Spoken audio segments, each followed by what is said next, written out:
Talk Business Arkansas is brought to you by the Arkansas Farm Bureau, the Arkansas State Chamber of Commerce and Associated Industries of Arkansas, the Electric Cooperatives of Arkansas, Noble Strategies, the Arkansas Healthcare Association, and Delta Trust and Bank.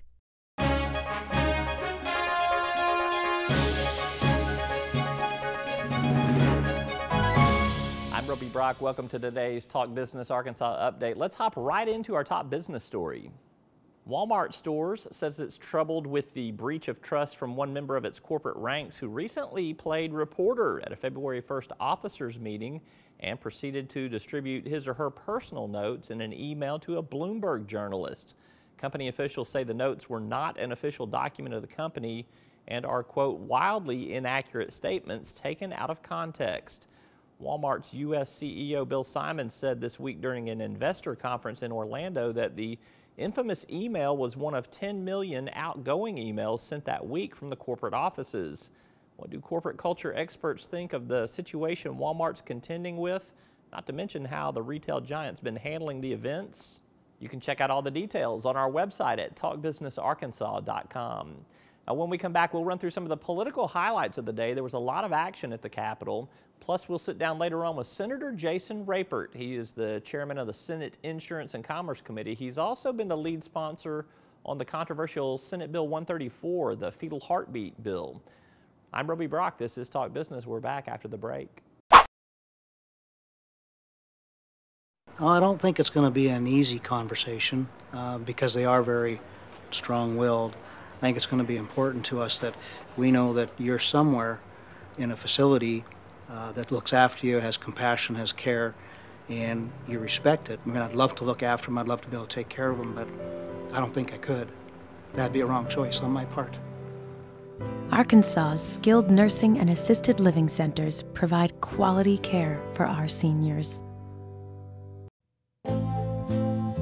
Farm Bureau helps protect its members in more ways than you might think. They've always been the voice of agriculture in Arkansas, working on behalf of folks like me when nobody else would. And Farm Bureau stands for the values that Arkansas families care about. They've protected my right to farm and make a living, which helps everybody who likes food on the table. You know what they say, Arkansas counts on agriculture, and agriculture counts on Farm Bureau. The Arkansas State Chamber of Commerce and Associated Industries of Arkansas. The State Chamber AIA is the leading voice for business at the state capitol and serves as the primary business advocate on all issues affecting Arkansas employers. Our mission is to promote a pro-business, free enterprise agenda and prevent anti-business legislation, regulations, and rules. Now more than ever, business matters. Learn more at arkansasstatechamber.com. Well, politics at the Capitol today was a full-fledged contact sport. Here's your top headlines. With 56 votes, the Arkansas House overrode its second gubernatorial veto of the session. A second abortion restriction bill, Senate Bill 134, dubbed the fetal heartbeat bill, was passed again. It now goes into law. The bill's primary sponsor, Senator Jason Rapert, joins me later in the program. The floodgates may be opening on tax-cutting measures at the Capitol. A Senate tax panel approved 2 tax breaks and 1 tax increase on Wednesday. Senate Bill 463 by Senator Jim Hendren would exempt armed services personnel from Arkansas income taxes. House Bill 1399 by Representative Joe Farrar would add a deduction for state income tax purposes for volunteer firefighters on purchases and equipment. Both bills head to the full Senate. And Senate Bill 5 by Senator Bill Sample also passed. It raises an existing timberland tax from 15 cents to 20 cents per acre. It would raise an estimated $700,000 annually for the Forestry Commission and be used to buy bulldozer equipment for containing forest fires. And on a sad note, former Arkansas Senator Bill Walters of Greenwood, who served in the Senate for 18 years, has died from complications related to his battle with pancreatic cancer. The Greenwood Republican was 69 years old, and former state representative Bobby Newman, 86, of Smackover, passed away in his sleep at his home on Sunday. He was the owner and president of Smackover Insurance Agency. Newman, a Democrat, served in the Arkansas House of Representatives for 30 years, from 1969 to 1998. Two good guys who gave a whole lot to service to the state of Arkansas. They'll be missed. When we come back, we'll sit down with Senator Jason Rapert. He has been the focal point of a lot of controversy and a lot of media coverage in this legislative session. I'm Roby Brock. This is Talk Business. We are back after the break. Noble Strategies is a bipartisan state and federal government affairs firm with a successful track record of providing effective advocacy for business, government, and nonprofit entities. Noble Strategies provides service in areas such as lobbying, public affairs, trade association management, and marketing campaigns. Learn more at noblestrat.com. I was looking for a bank that could best protect my finances. That shared my passion for my business's potential. A bank that offered investment expertise, lending support, insurance guidance. A bank that delivered full financial support. That's how I found True Balance. True Balance. From my bank. From my bank. Delta Trust and Bank, the expertise to meet all your financial needs. One of the real advantages of electric cooperatives membership is having a voice in our state's energy future. Not a week goes by without important energy issues making headlines. These are issues that need to be discussed. And you should know that as policies are being developed, the cooperatives are looking out for our members, advocating what's best for you. We are your friends and neighbors. We are your local electric company. The electric cooperatives. We are Arkansas.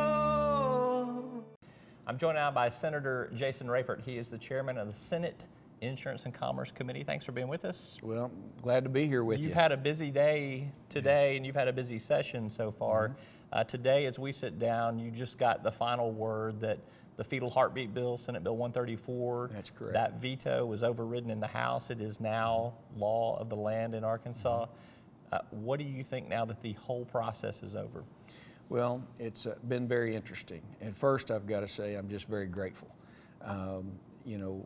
This is an issue which has become something much different than when we first started out.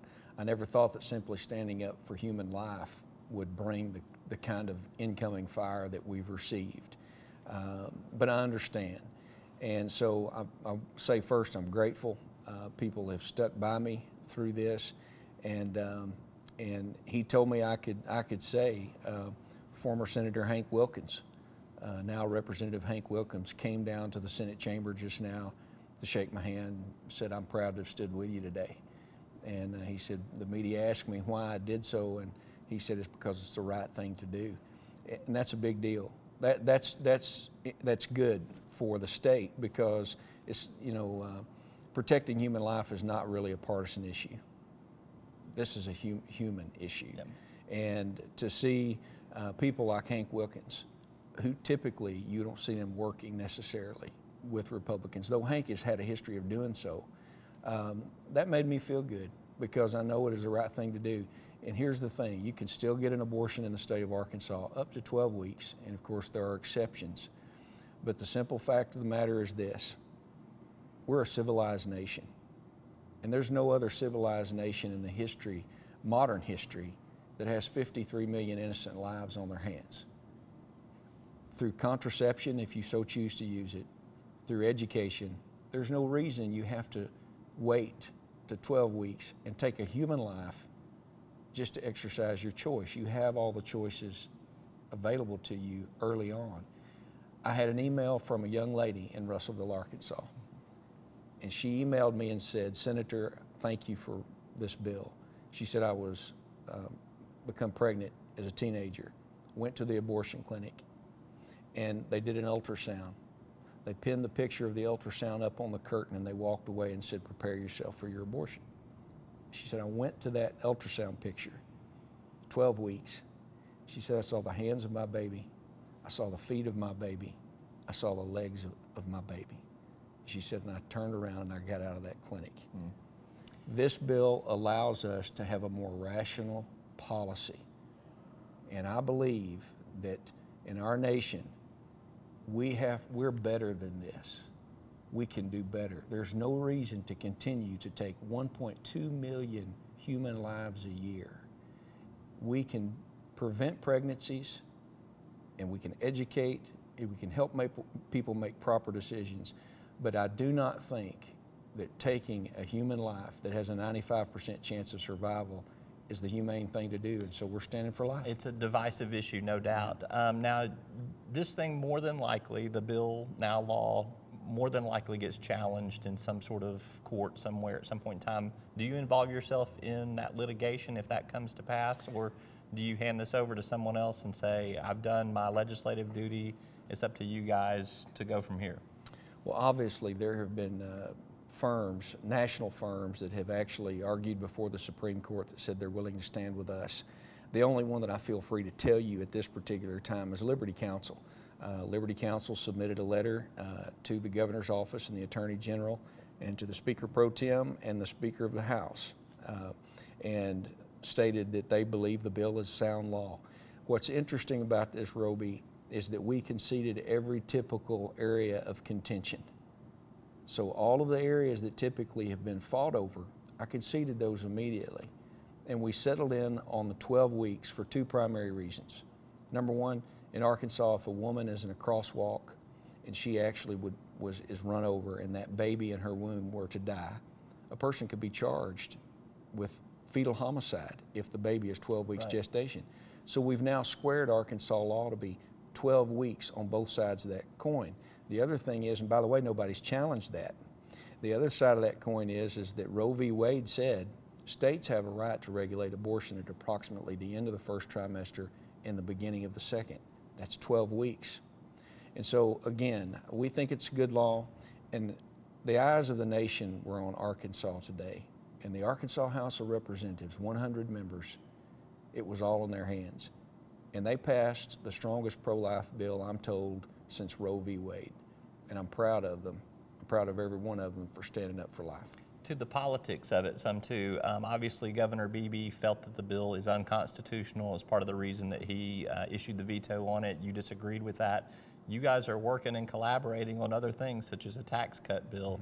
Is this in any way personal between you and the governor? Have y'all had a conversation about this, and where does that relationship stand? We've kept it cordial. Obviously, I asked him, and I'm told that some of his own members asked him not to veto this bill, but he chose to do so. And you know, I swore to uphold the Constitution as well. So when you tell me that you swear on the Bible to uphold the U.S. Constitution and the Arkansas Constitution, there's two things to remember. The U.S. Constitution says nothing whatsoever about abortion, but the Arkansas Constitution has an amendment that was passed by the voters in the state of Arkansas that says that we are going to protect unborn life from the moment of conception. So as far as I'm concerned, I believe that the only violation of the Constitution is when a person sworn to uphold the Arkansas Constitution goes against a tenet of that Constitution. That's my opinion. What is better said is that case law has governed abortion rights in this nation. For over 200 years, life was honored. That was the precedent. It was 1973 with 9 men in the Supreme Court carved out a completely new right in the 14th Amendment that heretofore had never been carved out. And so what's happening today is that America says 53 million babies are enough. 4,033 babies in Arkansas in 2011 were taken out. That's more than we lost in 9/11. Where's the outcry? So, well, to my point though about you and the governor, I mean, what has been the status of the relationship? He's been cordial with me. And when I went in there and talked with him the other day, I said, Governor, I've just given you an opportunity to sign a bill that will save untold thousands of lives. And you said you wanted to get rid of the death penalty in the state of Arkansas, and you would spare the lives of convicted murderers who are serving on death row. You told him this? Yes. Yeah. I said, I'm pleading with you because the same spot in your heart that would allow you to spare the life of a convicted murderer that killed an innocent person should be the same place in your heart that would allow you to spare the life of innocent children. And so I pleaded with him to do that. He made his choice. Now, we're both adults. I honestly believe you shake the dust off your feet when you deal with one issue and you go to another one. There are tremendous issues that I'm very proud to be a part of here. One, the sales tax on groceries. The governor and I disagree on one point. I think we ought to get rid of the entire sales tax on groceries. Arkansas is one of the few states in the nation that continues to tax a basic ingredient of life, which is food. We have a poor state, third highest state in poverty amongst children in the entire nation. I think it's immoral that we tax groceries for the people of the state of Arkansas. So we agree on the fact it should be gone. I'm ready to get it over with now. But I'm honored to come to compromise, and that's what we're sent down here to do. That if he can't support getting rid of it immediately, then we're going to work on it with the breakpoints that he has to get rid of it in good time. So as for Jason Rapert, walk up, shake the governor's hand, thank him for the opportunity to help him on the sales tax. And on the other issues, we have to deal with the Medicaid expansion issues. We have to deal with the exchange issues. And the exchanges have suddenly become front and center here because we've moved away really from the concept of full Medicaid expansion. And so the Insurance and Commerce Committee is going to be dealing with what form of an exchange do we finally utilize. And so, where do you stand on that right now? Let's segue into that topic. Well, first and foremost, I'm completely against the Affordable Care Act and Obamacare. So that's where I need to be clear with you about that. I think it was an unfunded mandate. I think it is complete overreach into the lives of Arkansans and other states, and many people agree with me. However, we didn't win that battle, and so we now have choices to make. And what's happened here in Arkansas as it related to the exchanges, the Affordable Care Act said you could use nonprofit exchanges, state exchanges, and federal exchanges. This partnership concept happened out of consternation over the fact that people were not moving. And so the federal government said, okay, we will come in and allow to a certain degree these partnerships. So the partnership just sort of evolved, and that's where the governor and Commissioner Bradford have been headed with the exchanges in Arkansas. I believe that the legislature has a duty to act. I believe that the legislature has a responsibility to act. There was a bill offered in 2011 to set up an exchange here in Arkansas. That bill was pulled down in the House. We've never voted on an exchange. We've never made our voice come out clear on this issue. So I set up exchange hearings. We had 2 different days of hearings. We have had nearly 20 different presentations on exchanges from different groups and stakeholders here in Arkansas. I especially wanted them to look at the nonprofit exchange because it's an option that never has been fully vetted here. The nonprofit option would allow a nonprofit board to be set up, which would actually govern the exchanges in the state of Arkansas. The governor would have appointment power to the board, the legislature would have appointment power to the board, as would the Insurance Commission, and there would be stakeholders involved. It's truly set up as a nonprofit entity that would be authorized by the legislature to govern the exchanges. Think lottery, scholarship, and the oversight committee. So you have the lottery commission, you have an oversight committee. And so if we were to go down this road, you would have an oversight committee for the health exchange, and you would have the nonprofit board be in charge. What's important about that is there's a firewall between state general revenue taxpayer funds. That exchange board would be in charge of managing an efficient and a fair and keep it in the black. They would be responsible for this is where you want to see that conversation about exchanges go at this point in time, to this nonprofit concept, or do you just want to vet the concept at this point? We're vetting it, but I will tell you this. I'm a conservative. I want less bureaucracy. I want to keep government red tape out of the lives of individuals and especially business owners. We have enough impediments to business in our state already. I don't want to see other burdens on business. So if I'm a conservative and I want less bureaucracy, I don't want to create another monster in state government. I also do not want the federal government intruding into the lives of Arkansans. On this issue, conservatives, my colleagues, all of us, we have to step back just a moment. Until we knew the rules, I said, I don't want to play your game, federal government, if I do not know the rules of the game. Therefore, I didn't want to get saddled with their mess. Said, you go ahead and take care of this. But now that we know more about the process, now we know that they're going to hit us with a kicker of 3.5% premium tax on top of the already 2.5% we have. To run the federal exchange. That's right. I decided, you know what, we need to look at this a little bit stronger because I don't want to increase costs for people in the state of Arkansas. And then when Sebelius came out and surprisingly agreed to some Republican requests, that could we forego Medicaid expansion and utilize the exchanges to bring more coverage for people? They said yes. And so I believe that we need to make a decision. We're probably too late to get a nonprofit exchange going before January 1, 2014, but we can put in place the process to begin heading towards that direction. I believe in the long run, it's going to be tough for the implementation of the Affordable Care Act across the entire nation because we're not the only state with reservations. Right. But I believe that given what I believe are bad options, I want to choose the best of those options. So if you had to ask me today, I'm for the nonprofit exchange model as long as the rules stay the same, that we know what they are.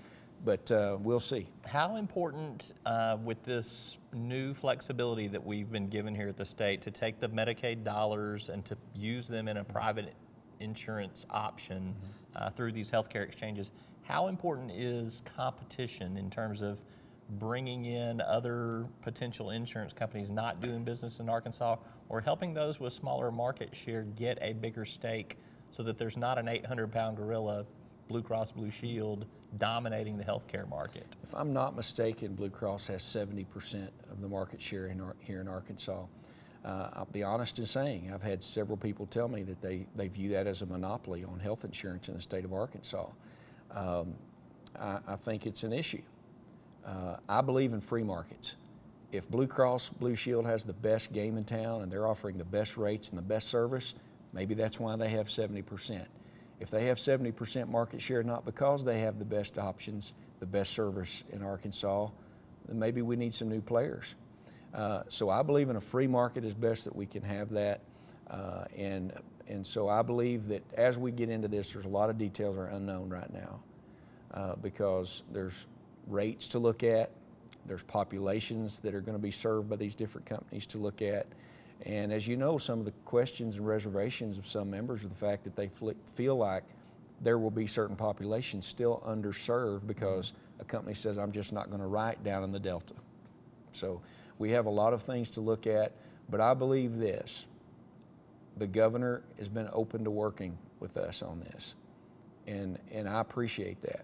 And I'll just say something about this too, if you don't mind. I'll take it as personal. You're talking about the relationship. You know, my family took a lot of fire.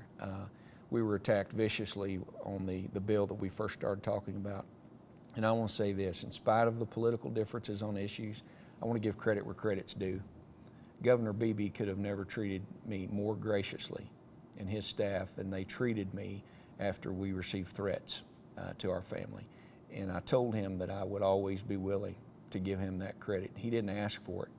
But what I love about Arkansas at the end of the day, we can battle things out, but we're Arkansans. Democrats love this state, Republicans love this state, independents love this state, and even political, when you come to political loggerhead on things, we still can pull away and come back again on a different issue and get things done. That's what I want to do. I love building bridges. I don't like burning them. Last question for you. I know you're tired. I know you've had a long day. You're hungry. Do you guys get the answers that you need and put something in place for Medicaid/private option this session, or do you think that it's going to have to be dealt with beyond this regular session? Can you get it done before you sine die? That's a big question that I don't think I can answer that. There are other people that should be in the room for us to be able to answer that. There's too many people involved. I can tell you this, it's incumbent upon us to make a decision. Part of the reason that America is struggling is because Washington cannot make any decisions.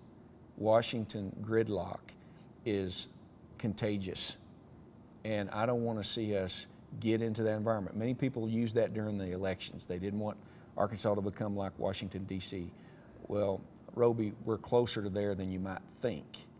And so as long as we're all trying to get there, I think we can get something done. And I think that people want us to get something done so that we can all know the rules, know how to play the game, and make our decisions and move forward. So I hope that we can get it done, but jury's still out on that. All right. Senator Jason Rapert, he's the head of the Senate Insurance and Commerce Committee. Thanks for your time. Thanks a lot. Appreciate you on this long day.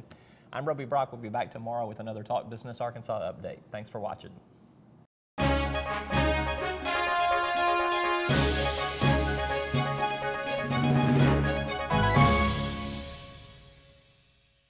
Talk Business Arkansas is brought to you by the Arkansas Farm Bureau, the Arkansas State Chamber of Commerce and Associated Industries of Arkansas, the Electric Cooperatives of Arkansas, Noble Strategies, the Arkansas Healthcare Association, and Delta Trust and Bank.